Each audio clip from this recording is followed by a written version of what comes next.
লামিনের জয়ে জয় হতে পারে ফিলিস্তিনের। পশ্চিমাদের বুকের ভেতরে দাঁড়িয়ে ফিলিস্তিনের অসহায় মানুষগুলোর হয়ে একবার অন্তত গর্জে উঠতে দেখতে হলেও গোটা মুসলিম বিশ্ব চাইবে জয়টা হোক মুসলিম বিশ্বের একক প্রতিনিধি লামিন ইয়ামালের। ক্লাব ফুটবলে জয়ের পরে তিনি যেভাবে ফিলিস্তিনের পতাকা উঁচিয়ে ধরেছিলেন, ঠিক সেভাবে আরো একবার গোটা দুনিয়াকে সাক্ষী রেখে আরো একবার অসহায় মানুষদের প্রতীক হয়ে রুখে দাঁড়ানো উচিত।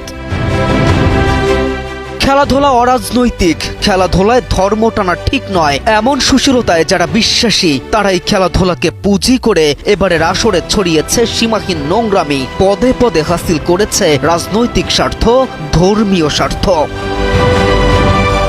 The greatest show on earth, যেখানে তাকিয়ে গোটা বিশ্ব সেখানে অসহায় ও নির্যাতিত ফিলিস্তিনিদের অসহায় চিত্র কেন তুলে ধরবে না মুসলিম বিশ্ব?